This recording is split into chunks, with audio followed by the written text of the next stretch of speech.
Good morning বন্ধুরা, এখন বাজে সকাল 10টা। আমরা এসেছি বাজারে একটু মাংস কিনতে। এই কদিন ধরে হোটেলে খেতে খেতে তোমাদের দাদার আর ভালো লাগছে না, তাই বললো আজকে মাংস ভাত রান্না করে খাবো। তাই একটু চাল আর মাংস কিনে আমরা রান্না করতে দিলাম। তারপরে গেলাম সমুদ্রে। এখন আমরা স্নান করতে যাচ্ছি সমুদ্রে। আজকে লাস্ট দিন, আজকে বাড়ি চলে যাবো আমরা। আজকে আমি স্নান করবো। ওরা তো রোজ করছে, ছেলে আমার, তোমাদের দাদা। আজকে আমি স্নান করবো।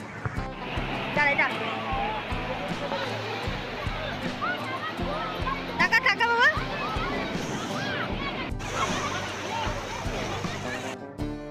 সমুদ্রে একটু নামতেই পায়ে যখন জলটা লাগলো, ওরে বাবা কি কনকনে ঠান্ডা!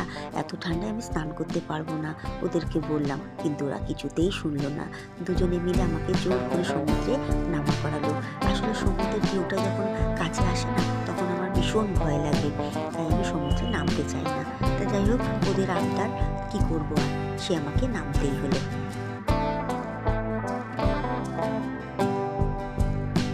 দেখেছো, যখন সমুদ্রের ঢেউটা আসছে তখন আমি কেমনভাবে আমি জাপটে ধরে আছি। আর কেন জানি না আমার ভীষণ ভয় লাগে যখন এই ঢেউটা কাছে আসে।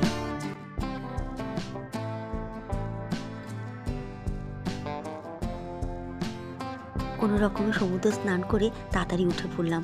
জলটা না ভীষণ ঠান্ডা ছিল, বেশিক্ষণ আর থাকতে পারছিলাম না। স্নান করে সমুদ্র থেকে আস্তে আস্তে পুরো জামাও শুকিয়ে গেছে, মাথাও শুকিয়ে গেছে। দেখো কি অবস্থা। এখন বাজে রাত 9টা, আমাদের ট্রেন 10টা 10-এ।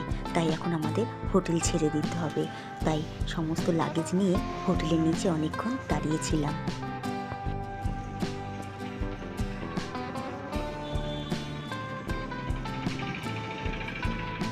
চলে আসলাম আমরা পুরী স্টেশনে।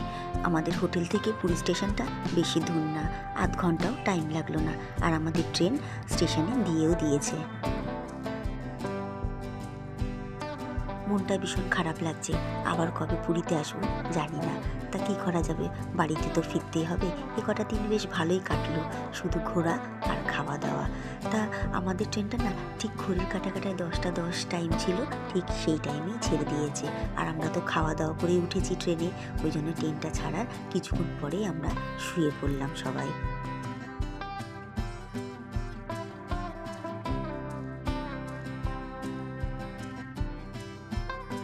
এখন বাজে ভোর 6টা।